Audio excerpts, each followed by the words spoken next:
What happens when you take a tech-driven online fashion company that's experiencing explosive growth and infuse it with a deep open source mission? Well, you'll find out on this episode of Talk Python to Me.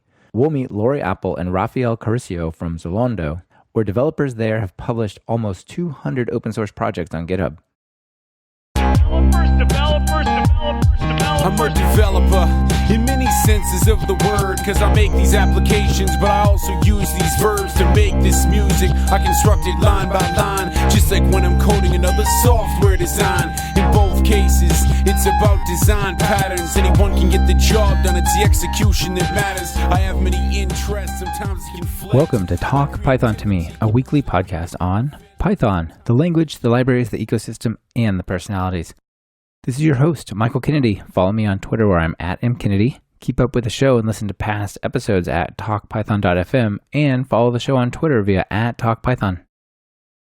This episode is brought to you by Hired and SnapCI. Thank them for supporting the show on Twitter via @hired_HQ and @snap_CI. Hey everyone. Last episode I told you about my crazy student reward for the Kickstarter. Well, it turns out that Kickstarter's not super keen on us doing that. I don't think we were violating the spirit of the rules, but we were actually violating the letter of the Kickstarter rules of conduct. So sadly, we'll have to pull back that cool offer. However, I'm replacing it with something that might even be better. Instead of funding some of the businesses that successfully launch out of the course, we'll have a special Talk Python to Me episode featuring and looking inside a couple of them. Keep an eye out for that in 6 months or so. Now, let's talk about fashionable open source code. Lauri, Rafael, welcome to the show. Thanks. It's good to be here. Yeah, I'm really excited to talk to you guys about what's going on in Zalando. It seems like you're doing a lot of cool Python things, and I think it'll be a fun story for the audience. Yeah, I hope so. Yeah, definitely. Yeah. All right, so both of you guys on the show. So let's get started by talking about your background a little bit. How did you get into software? Lauri, you want to go first? Sure. My name's Lauri, and I'm the open source evangelist at Zalando. And I came into technology after law school. So my background is not really in programming. It's more in journalism. I did some PR. I also studied law. And so right after law school, I started working in tech companies on and off. And then in 2012, I started working at Guild and became their technology evangelist. So I was going to lots of meetups and running the tech blog and social media and working with developers to talk about what we were doing with engineering, with product, with UX. And then I came to Zalando 2015, so last February.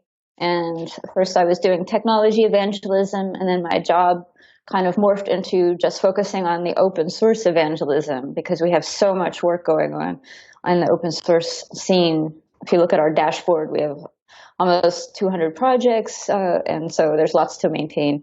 And I'm also project managing a team. So I guess I have two jobs here. Yeah, that sounds really fun. And you guys do have a lot going on. We'll talk about some of your open source projects, but yeah, you pull that up and it's quite a list of stuff there. Yeah, and there used to be a lot more, but I will talk about why there isn't that much. Oh, interesting. Okay. Yeah, cool. Yeah. And I think software developer evangelist, or even more specialized open source evangelist, I think that's such a fun sounding job. It's never been a job I've had, but I've known some people who've done it. And it seems like you get some of the best part of the tech community, right? You get to bring people together to have fun, to talk about the cool, exciting stuff they're doing. That's great. Yeah, I mean, you link people together. And what I like about open source evangelism is I get to focus on code and working with engineers. I mean, I love product and UX and even other aspects of technology evangelism, but really working with the engineers and getting them to think of their code and their projects as products is really fun. So yeah, that's awesome. Rafael, how about you? What's your story? So I started playing with computers in around 2000, but I only started real programming in 2005 when I started my university. I don't know why I didn't go in programming before, because I was playing with Linux since 2002, but I was mostly fascinated about web, and I discovered that everything was HTML, so I started learning about that. But I don't count that as programming, but I started programming things that were really fun in 2005. Maybe because I thought before that programming was some kind of magic thing that you needed to have someone that like to teach you dedicated to that. That's really interesting. I always felt like before I got into programming that programming was like this special art that you had to have 4 years of university or 6 years of university to really be able to do. It just seemed so unattainable to me in the beginning, but then it turns out it wasn't, right? Yeah. So go on with your story. Yeah. Yeah. I thought that I needed someone, and I didn't have anyone in my family, or I didn't have any friends that were like into programming or into computers as much as I was. So I just was doing my stuff myself and reading blogs online and things. So, but when I started programming, I got really excited, and like in the first 2 weeks, like I was learning Pascal at that time, and the first 2 weeks I just wrote this Pong in the console. My professor was really impressed, and it was really cool. Since that, I just got crazy, and I really liked everything that I was learning. And then I had to find a job quickly because my parents didn't have money to pay for my university in Brazil. So yeah, I'm from Brazil. And then I found a job in the first year of university, and I was working with Java at that time because in my hometown is not a big city. So I had only like job positions in Java.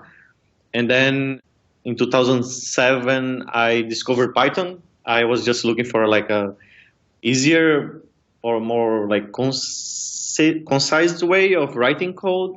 And then I found Python. I was really happy. Like I really like it. I found it strange, like this spacing and like indentation to define blocks in Python. But then I just got over it, and I really liked Python. I started loving it, but I couldn't work with that professionally at the time. And then in 2009, I had the opportunity to like create my own company. Someone just contacted me and said, "Hey, I have this idea. Do you want to work with this with me?" And then I said, "Okay, yeah."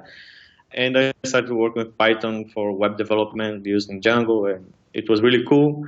And since then, I just mostly have been working with Python. I worked with Ruby for like 2 years recently, but it was just an adventure, like in another language, to get to know more about different communities.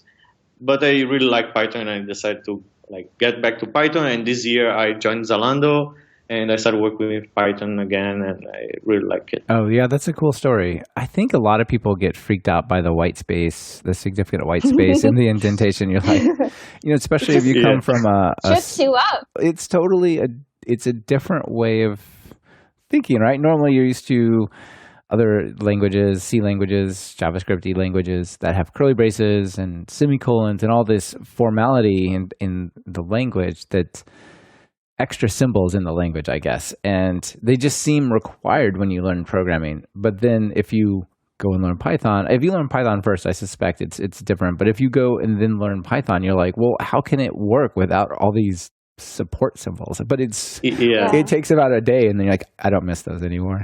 Yeah, I think I started understanding more when I started like getting into parsers and writing, like trying to write compilers and things. I really like this, like language, like creation things. And after I got some experience, like I studied that in university, and I started doing some work myself on that. I discovered like, okay, yeah, you can just like space to define blocks, and it's not that hard. And then I understood fully in this Python thing, and it's actually better now. I feel like it's good that you can just write less and have more power when you write something. That's why I like it too. I mean, what I've done coding in Python, especially with Django Girls, they've got great workshops. Yeah, Django Girls are great. Yeah. Yeah. So I did their weekend, make a blog from scratch, and nice. It was really, really quite fun. But I think for somebody who likes to be sparse with language, it's great. And also, I don't know if anybody has ever done a talk or a paper on like the white space of Python, like what it means philosophically, because there's nothing there, but there's everything there. I'm sure like somebody could have a lot of fun with something going on. Like, yeah, that'd be a cool like language philosophy talk. Yeah, that's awesome. Yes. Free conference talk idea for anyone who wants to pursue it. There you go. But I think there's a lot of things online about that. I'm Yeah, not I'm sure, sure but there is. I'm sure I read things about that. Nice. Many Yeah. people have the same They practice. have the same experience. Yeah, that's cool. I think, you said Django girls, and I think one of the things that's special about Python and open source is the community is just so supportive and enthusiastic. It's huge. I remember I had a PC once, and I had to download all of these little components like Cygwin, and it was just on a Mac. It's so simple. And then my computer was old and screwed up, and I brought it to this meetup, and this poor guy, he sat there for like half an hour, 45 minutes, and basically was just trying to help me download every little crumb to get us closer to home. We didn't actually get there, but That's got too farther. bad. It was a piece of crap computer, but it's been really hard on Windows traditionally to do Python, but it's getting better actually. One of the Python core developers, Steve Dowers, works at Microsoft, and he's reworked. I think it's probably a continuing project, the installer, so things install a lot better and work, and so it's a better story these days, but yeah, it's still tough. So let's talk about Zalando a little bit, just the background of it. So a lot of people probably haven't heard of it. What is Zalando? Yeah, so a lot of people in Europe have heard of it, but as an American, you're American too. Yeah, I didn't know about the company until my former colleague had started working here as the VP of engineering. So he's basically the head of engineering for the company. So Zalando is Europe's leading fashion platform. And so it's in 15 countries in Europe. Just today we got new figures. So we have now more than 19 million active users, more than 11,000 employees. So about 1,300 plus are tech. And we're based in Berlin. We have tech hubs. This is just for tech, not just the whole company, but for the department. We have tech hubs in Dublin, Helsinki, a couple other German cities. So the company's been growing like crazy. When I got here, the tech team was maybe 650. So that was just 18 months ago. Wow. So it's almost doubled, huh? Yeah. And we didn't have a Dublin office or a Helsinki office. We've acquired a couple of companies to build ourselves out as a platform for real. So we have ad tech happening now, and lots of content features coming up. I mean, it's quite a. That's really cool. Yeah, that's quite a powerhouse. So you guys, your major product is sort of online fashion stuff, right? So if I want to buy clothes or like a cool suit or slacks or something like that. Right. So we work with all of the major brands you're familiar with. Any household fashion brand, you're probably going to find it on our website. And we went public 2 years ago too, so that was a nice success. Yeah, that's cool. That's really cool. So is it a technical challenge, both the software development side and carrying this open source message when you guys are growing so fast and acquiring other companies that maybe have different approaches? Oh, sure. And if you think about, we're very international in our tech team as well. So you have lots of different interpretations of how a tech team should work and what agile is. And some of our engineers, they've never really worked in an agile environment. And so when you're growing that fast and you're trying to scale so quickly and work in an agile way, it's very interesting. This company was not always agile. There was a shift last spring, so spring 2015, towards this mindset called radical agility. And this is where we officially introduced autonomous teams and mastery and purpose. So the pillars are based on Daniel Pink's drive, which was where autonomy, mastery, and purpose comes from. Daniel Pink has a really cool book and way of thinking. So we basically adopted that and revamped the tech organization. I mean, some teams had already been working in this fashion, but not department-wide. And so we said, okay, teams, you're autonomous. And then now you're also going to have twice as many teams within 18 months, and we're still growing. So yeah, there's all kinds of interesting learnings and experiences that you get when you subject yourself to something so courageous. It really is courageous for like the tech leadership to take such a change on, because you just don't do it overnight, you know. When I heard the first time about Zalando, it was just a website where you could buy clothes and stuff. And many people here still have this idea that Zalando is just, oh, it's just a shop. It's just a shop online, a website. But when I got here, I discovered that there is much more than just a website, a shop where you can buy things. Like Zalando have the warehouse, like where they store all the clothing, take pictures of every article, like every piece of clothing, and to put in the website, treat the photos. So there is a lot of things that happen behind the scenes to this website to work, and all of this is developed in-house, like the technology for all these levels, let's say. And then when I started here, I discovered that and I was like, whoa, yeah, there is a lot to do here. It's not just a website. Yeah, that's really cool. You guys have the whole sort of web property of a bunch of API things going on. You have some machine learning. We're going to dig into all those things in time. But yeah, there's definitely a bunch of cool stuff happening there. Lauri, you talked about what you do at Zalando with the open source evangelists and project management and stuff like that. Rafael, how about you? What are you working on there? Yeah, so I currently work at the continuous delivery team. So my team, there is like 3 sub-teams in the team I work, but basically we maintain the continuous deployment for all the teams, like tools around that and Jenkins. So each team have a Jenkins instance to run tests and like deployment jobs. So currently I'm working like creating these tools to enable teams to deploy easier, like and automatic, so they don't need to manually go to the machine, like SSH to the machine to make a deploy, anything like that. Just use some tools. So we have some open source tools like Senza and like all the things that we use to deploy. And I also work in some open source projects at Zalando that support, like that we use to create those tools. So Connection is one of those projects.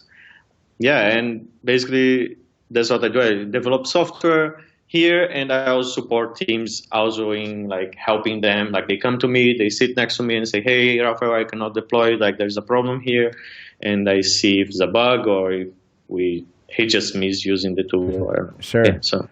Oh, that's really cool. And I saw that you guys are using a lot of interesting container technologies.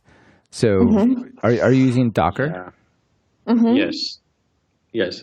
Basically, like our applications that we deploy to production, like we use AWS CloudFormation API, and like we have infrastructure around AWS, which is called Stubbs platform. It's completely open source. Like there's many applications that work together for deployment. And yeah, we use Docker as a packaging format for the applications that we have. And then we have like our one Docker repository, which is Peer One. So we push the image there, and like you cannot delete, so everything is like immutable stacks. And we use AWS CloudFormation API to like create the whole stack of the application, like the whole stack when we release a new version of the application, and then we just switch the traffic to this new stack.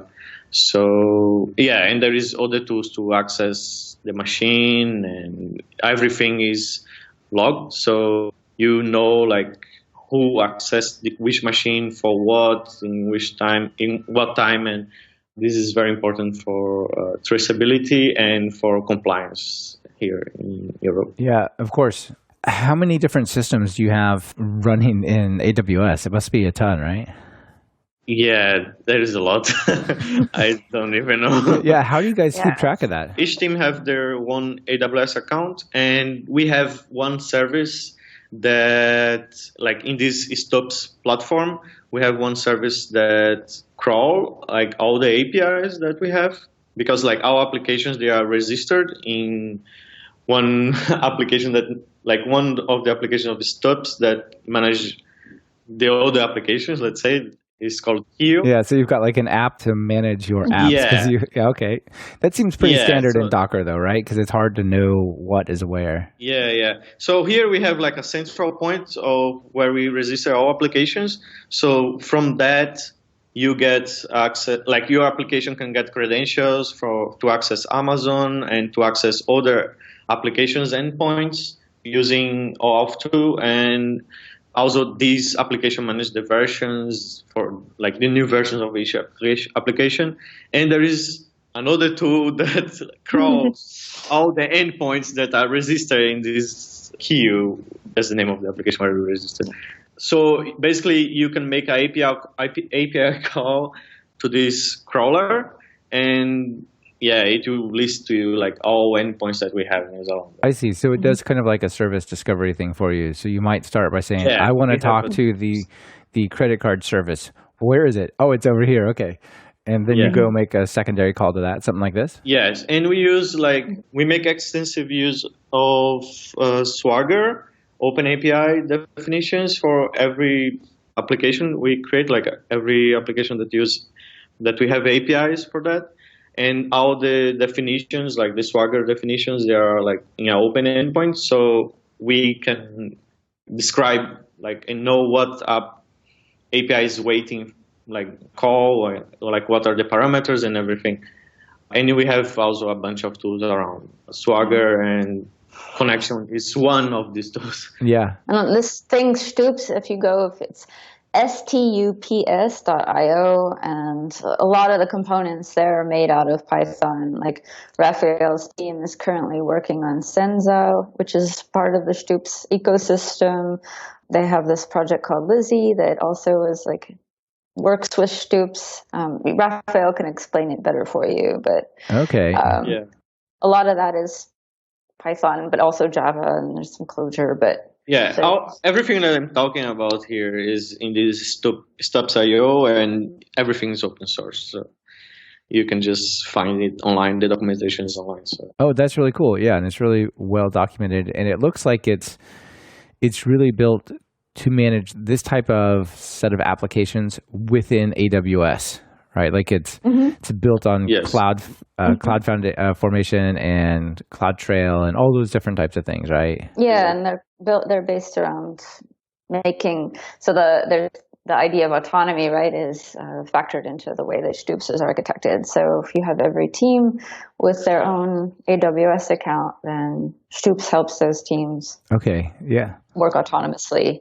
but also helps us to consolidate a lot of this information that's flying around with all the different applications. And then if there is some sort of violation, Stoops has a mechanism for helping us like report those and track them so that teams can fix. And it's a way of managing what the teams are doing. Like we have this full stop application that checks the cloud trail of the AWS accounts and then verify if each team is like following the rules. We have like rules of play here at Zalando. We have to follow these rules, like basically rules like of software development, like some best practices, and some of these practices are verified using this tool full stop automatically, and it generates violations for the team. So it's like an alert, and the team knows like, oh, I forgot to create a new version for this application, or I forgot to like enable the Swagger definition endpoint in my application or something. So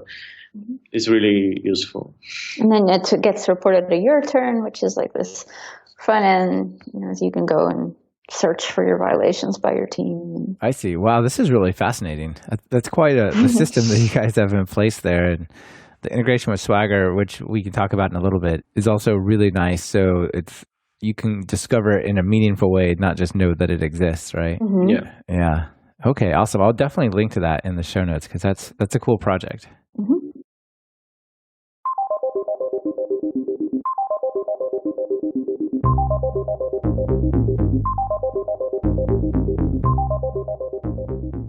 This portion of Talk Python to Me is brought to you by Hired. Hired is the platform for top Python developer jobs. Create your profile and instantly get access to 3,500 companies who will work to compete with you. Take it from one of Hired's users who recently got a job and said, I had my first offer on Thursday after going live on Monday, and I ended up getting 8 offers in total. I've worked with recruiters in the past, but they've always been pretty hit and miss. I tried LinkedIn, but I found Hired to be the best. I really like knowing the salary up front. Privacy was also a huge seller for me. Sounds awesome, doesn't it? Well, wait until you hear about the sign-in bonus. Everyone who accepts a job from Hired gets a $1,000 sign-in bonus. And as TalkPython listeners, it gets way sweeter. Use the link hired.com/talkpython to me, and Hired will double the sign-in bonus to $2,000. Opportunities knocking. Visit hired.com/talkpython to me and answer the door.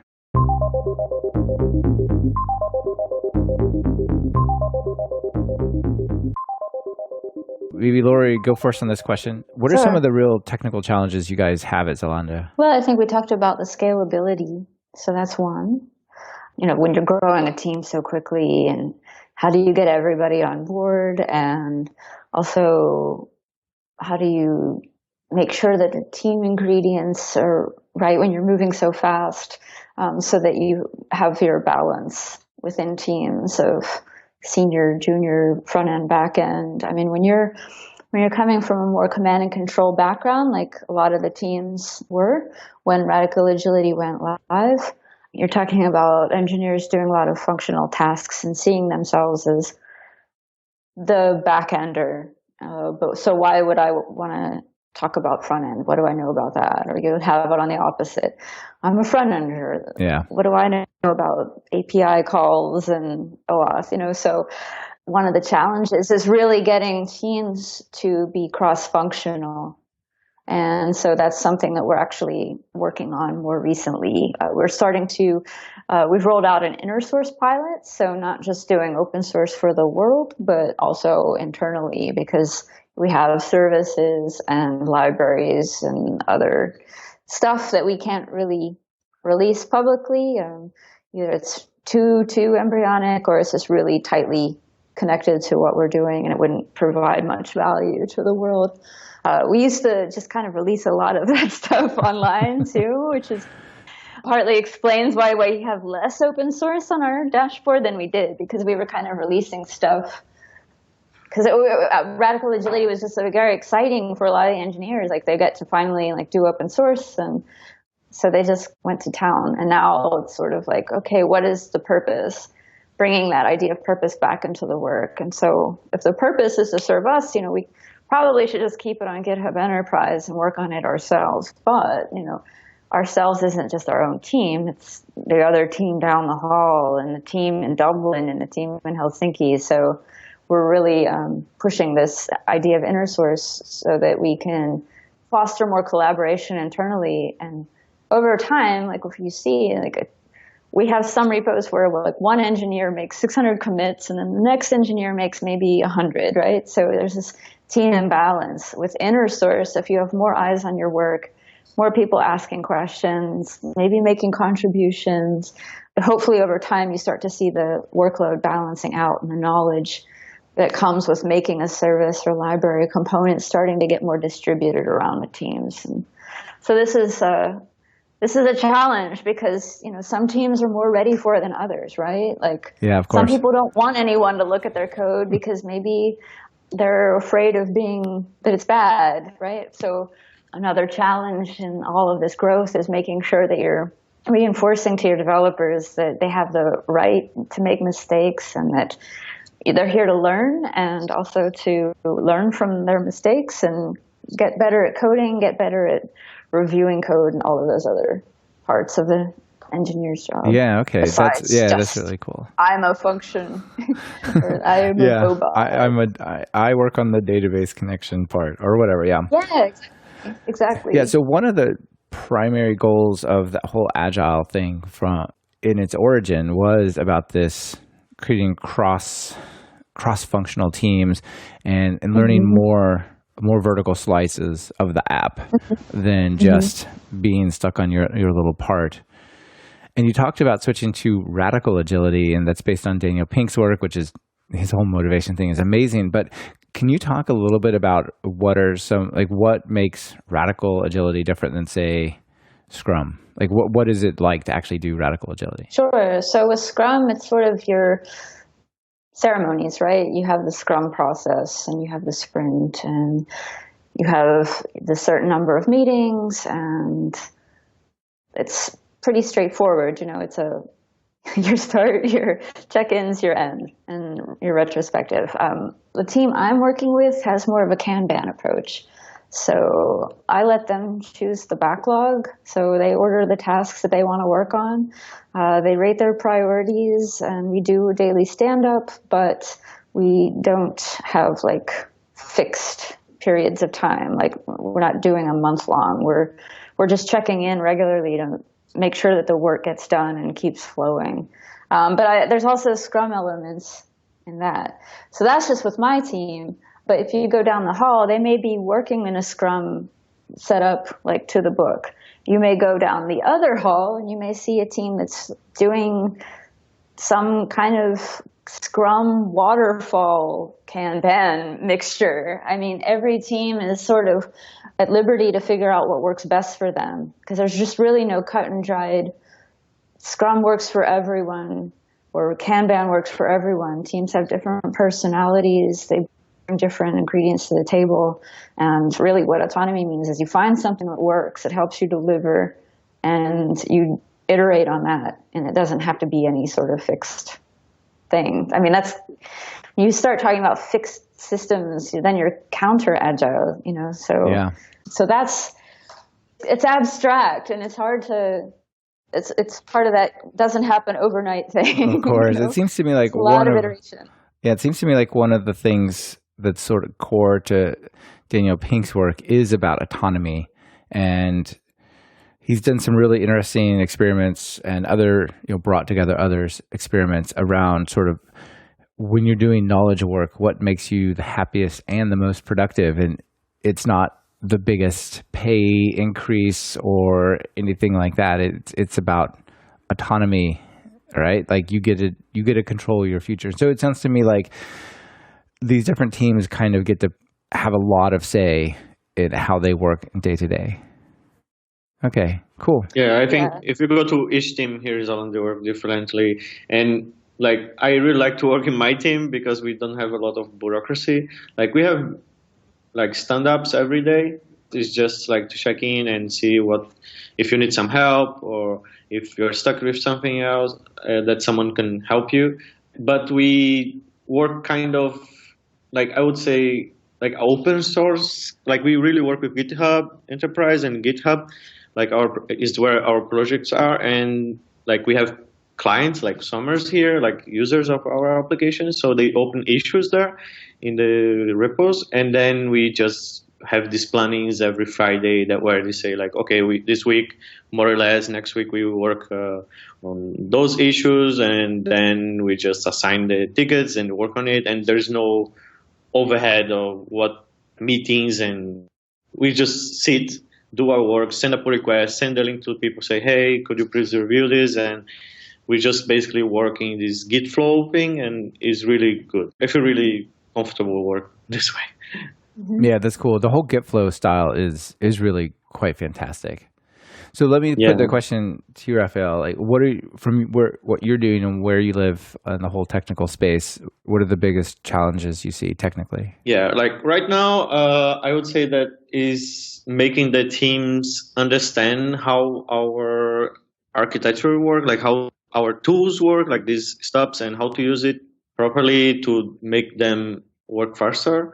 So right now I have the biggest challenge now, I would say is spreading the idea on how to use and making the documentation better and making the applications work, because I think we developed really good tools and we need to improve them because we are changing, and there's a lot that we did before that could be improved now, and I'm just refactoring some code, some old code that we had, and making it work faster or work better and give better feedback to the users.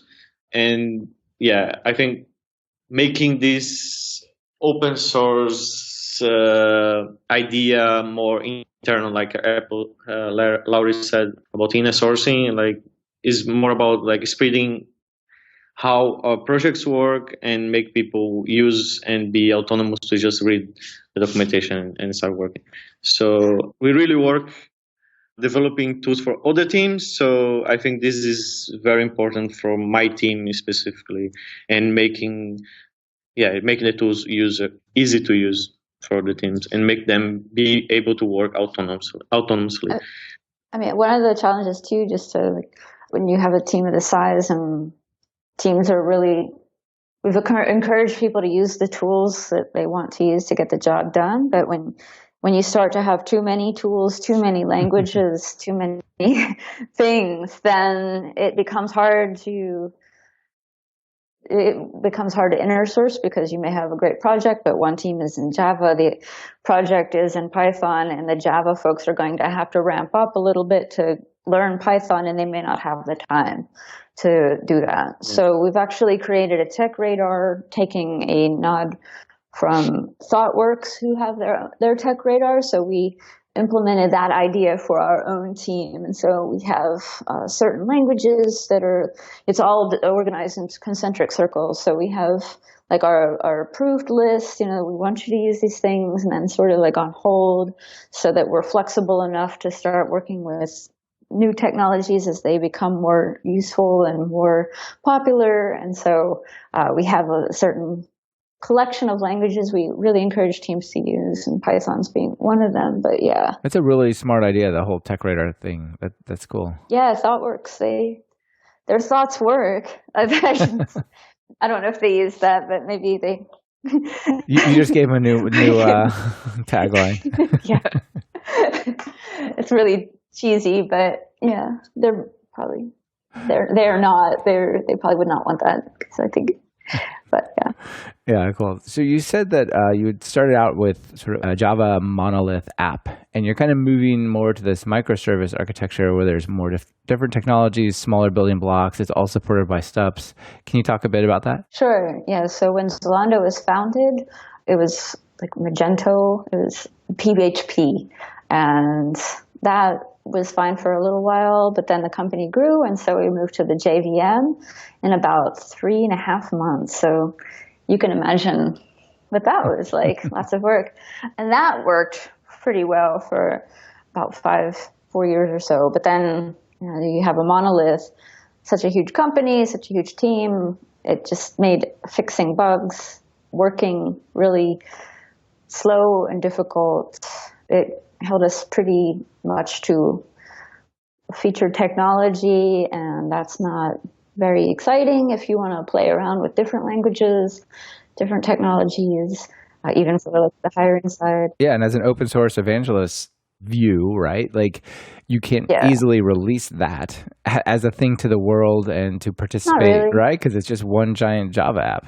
Yeah, I mean, there were Python projects coming up this whole time, right? So we have a suite of Postgres tools that were created in Python, and some of them are about 3 years old. So there was a little bit of room more on the platform infra side to develop in Python. There's a lot of Python developers there.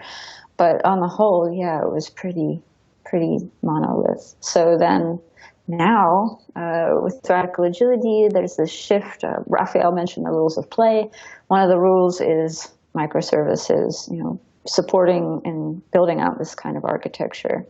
And so that's where you start seeing a lot of this diversity in languages and flexibility, and you can just rewrite stuff if you want to do it differently, and it shouldn't take that long because it's a lot smaller. Yeah, that's cool. And, you can make those things work if you have systems like stubs in place to sort of bring it together smoothly, yeah? And APIs. Yeah, and APIs, absolutely. One of the big questions or decisions people are making, and it's sort of transitioning these days, but are you guys using Python 2 or using Python 3? Yeah, so we are recommending new teams to they are creating new projects to use Python 3, Python 3.5 specifically, the latest version. And yeah, most of the teams use Python 3. But we have some old projects that use Python 2.7 and some applications that are developed in Python and run in our data center. And in our data center, we can just deploy applications with Python 2.7. But the idea is that we want to shut down the data center very soon. So, and migrate everything to AWS. And then the teams will be able to migrate fully to Python 3. But yeah, mostly we recommend, and all new projects are in Python 3. Yeah, that's really cool to hear. Do you think that the microservice architecture and the API architecture made that more possible? Like there's not some huge million-line Python 2.4 version? Definitely.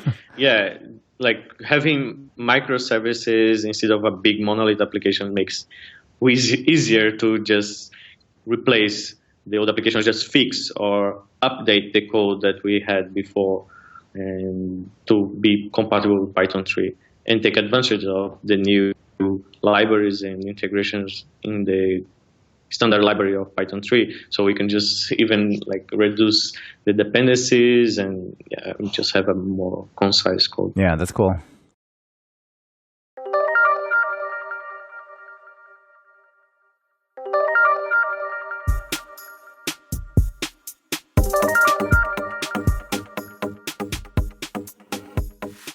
We all want to ship our software faster, respond to user requests quicker, and build an edge on the competition.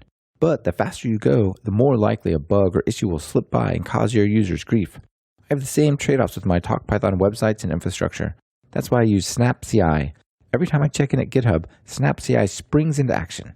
A clean copy of code is pulled from GitHub, a Python 3 virtual environment is created, all the packages and dependencies are installed, the unit tests are run. Finally, I'm notified in Slack and a menu bar on my Mac about the outcome. That way, I know it's safe to ship a shiny new version of my web app. Ship your software faster with a 30-day free trial at snap.ci/talkpython.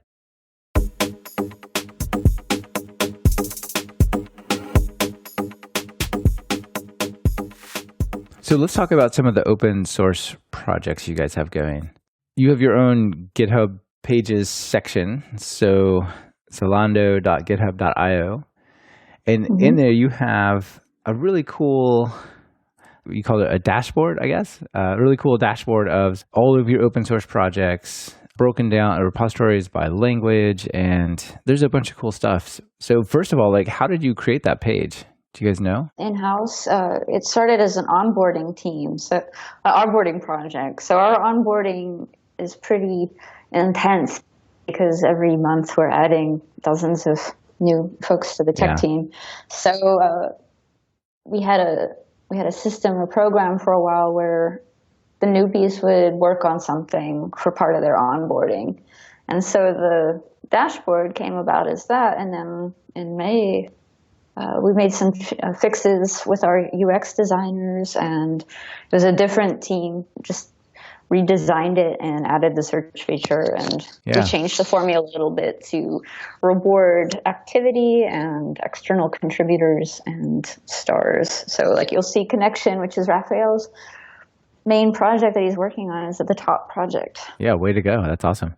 So this is really nice, a really nice way to showcase what you're doing. There's a lot of companies that if you set up an organization in GitHub, then you automatically get some kind of like this a little bit, like, but just as a GitHub profile page. But this is really nice. So I was thinking like, oh, well, where's the automatic generator of this thing? Because this is cool. But yeah, we have some really talented UX designers here. Okay. Shout out to Gloria Ruprecht, who is one of the UX designers that did this like in her spare time, because a lot of the engineers happen to be on her team, and so she kind of got pulled into this a little. But yeah, she and another UX designer, Gabriel, nice work. Props to them. That's cool.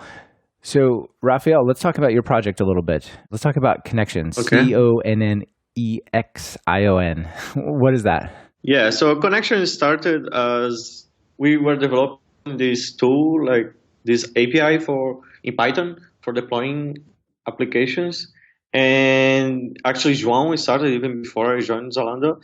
And he realized that not only in this API, we would need, in this microservice, we would need to have like this Swagger handling and creating a API based on Swagger file. Because here at Zalando, we have this process of creating microservices. You just don't you started coding directly the microservice. We have the API guild that we review the API definition, like the Swagger file.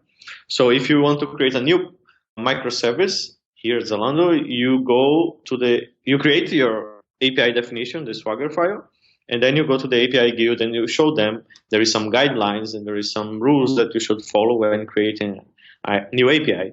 And then they give you suggestions and give you insights to how to make your API look better and better for other people that are going to use it.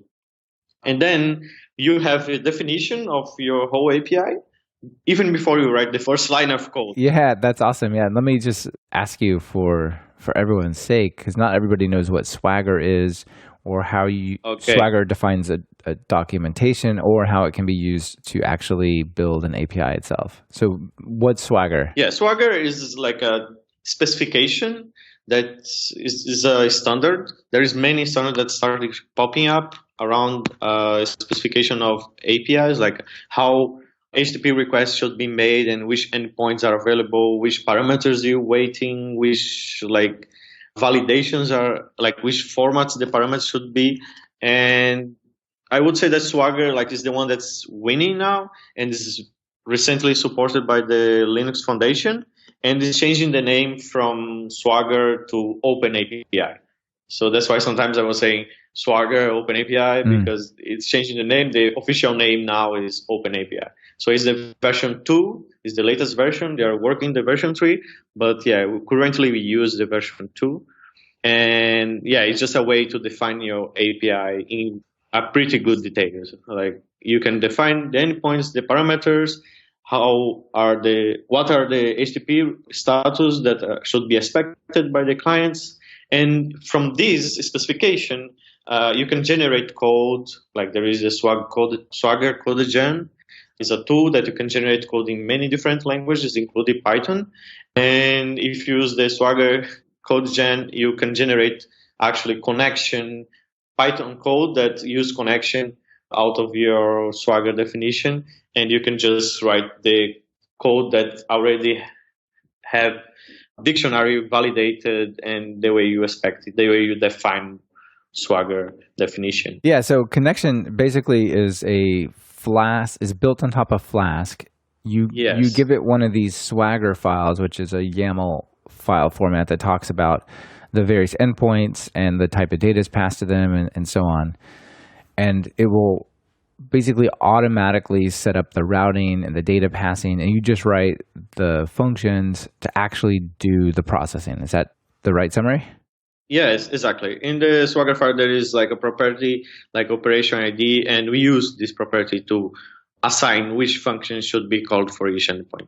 But exactly. You described it very good. That's really cool. So if I created an API this way, can I go to it and ask it for help? If I don't know what it is, I just find the base endpoint, and will it show me some kind of documentation of what the operations are available? Yes. By default, connection enables the swagger.json endpoint where it returns the Swagger definition. So if you have an API created using connection, this is enabled by default, but you can of course hide this if you don't want it to be available to anyone.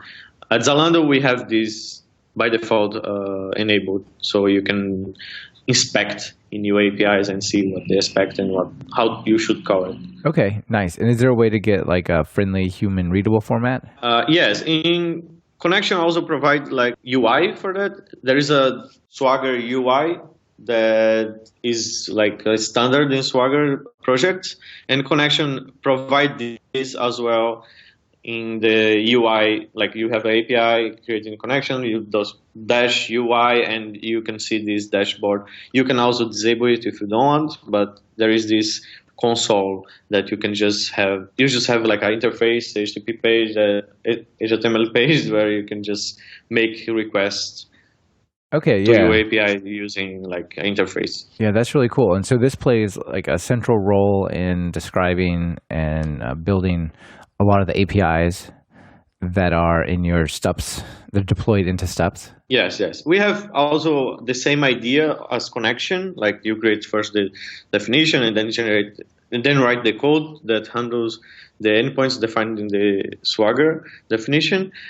We have also similar projects for different programming languages like Clojure and Java, and yeah. So you can just see, Zalando GitHub page. Right. Oh, that's really cool. Yeah, one of the challenges of these HTTP services or RESTful services is they're really nice to work with, but they're very opaque. You have almost no way to understand what they do or how they do it unless you just go and read the docs or something, right? And so having these somewhat self-documenting is really cool. Yes, definitely. It's very important to tell the clients like how they should call the endpoints, and have this documented is very important. And you can just use this documentation, which is parsable with a JSON file, to generate code and generate clients that are up to date with your API. So connection, like the idea of using connection to have your server, your microservice, using the definition of your endpoints to handle and validate the requests, make it guarantees that the clients are going to call it properly, like that the specification, the documentation of the API is up to date with your code. Yeah, that's cool. You just change the documentation and you can regenerate the clients as well. It's pretty awesome. Very nice. Very nice. So it seems like open source is something that you guys care more than most companies, I would say. I mean, you have like a special page showcasing all your GitHub work. You've trimmed it down to 200 repositories. So why the focus on open source there? I think one reason is that our VP of engineering is still a developer, loves code, introduced Scala to 3 different companies. And so he comes to his leadership style and what has helped create a culture where we really value the actual work of coding. So open source is probably the best way to be able to learn quickly. You make new projects at work, you iterate, you innovate. There's also the fun community aspect and how amazing it is when a little idea can turn into something so huge. Like you might have seen Linus Torvalds' TED Talk or TED discussion. I think it was a TED conversation where he talks about how Linux and Git grew. I mean, he's just a guy in a room, and then it becomes, for this project is used around the world, and there's just something pretty magical in my opinion. It's also a really great way to solve your technical challenges. If something you're working with doesn't do the job, then if you're clever, you can make your own library or component and get your job done. Yeah. So I think that it's the most fun take on capitalism I can think of. I mean, this idea that huge, extremely successful tech companies with billions of dollars can provide this way for creative, smart people to just work for the love of it. And create because they want to. Yeah, it's really amazing. I try to showcase companies that are actually building their business on open source in a way that the thing that is the foundation of their business, they're actually giving away. It's on GitHub. You could go get it. And yet there are these great, vibrant companies. I think it's really amazing. And it's really cool that you guys are giving away and making public so much of what you're doing. Yeah, and it's a great conversation starter. I did a onboarding presentation to the new hires yesterday or the day before about our open source culture, and just asking who in the room has already made something, get these people really excited to talk about their work. They contributed to another project. Okay, what was that like? What did you learn? I mean, it's just all organic and fun. Yeah. Oh, I'm sure it is. And speaking of fun to work in these environments, you guys have quite a few interesting tech jobs available, right? At tech.zalando.de/jobs. Mm-hmm. You had something like 17 software jobs and 12 data science jobs with machine learning and all sorts of cool stuff going on. So a lot of people out there listening are asking me, you'll send me messages like, hey, can you recommend a cool place to work or something like, check this out. That's definitely a good option, right? Yeah. We have all levels, all backgrounds. It's such a diverse team. When you think about where everybody comes from, geographically, companies they worked for previously, or if it's their first job, how did they get here? Yeah.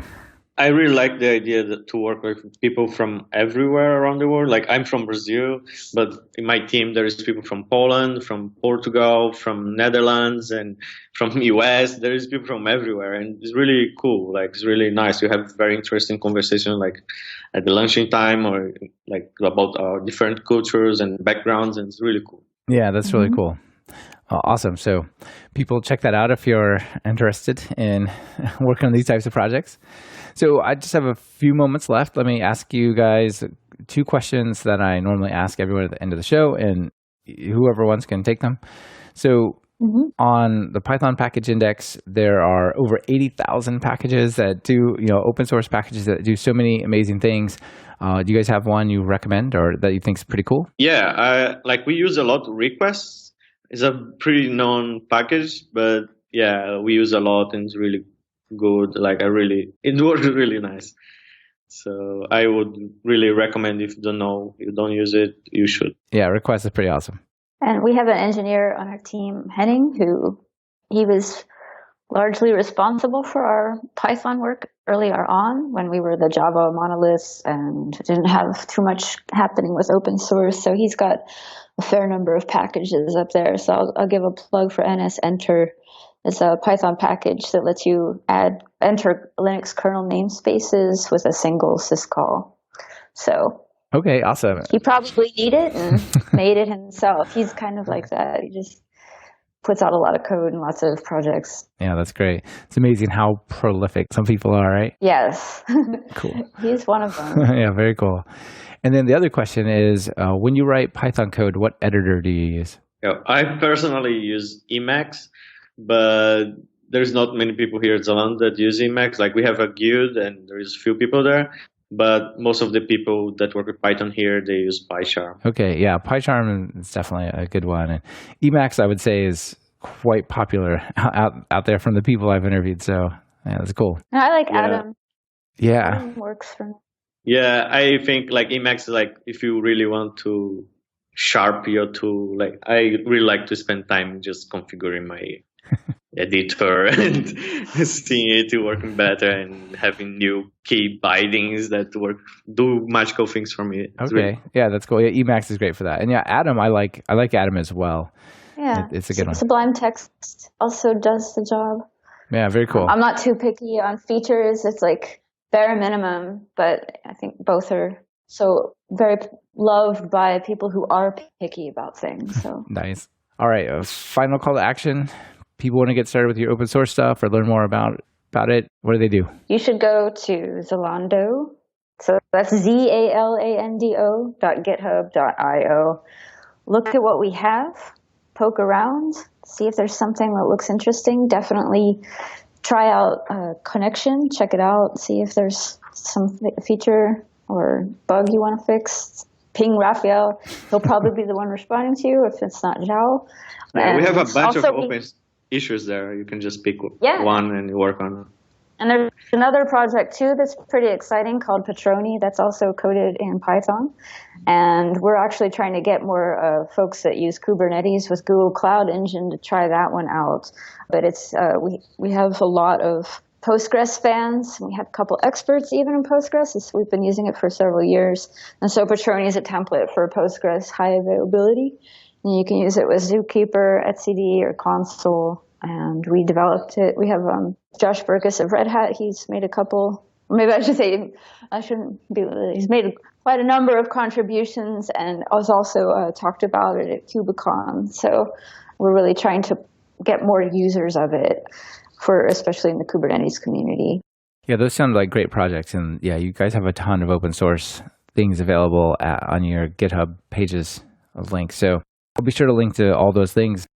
Lauri, Rafael, it's been great to talk to you. Thanks for being on the show. Yeah, thank you. Yep, bye.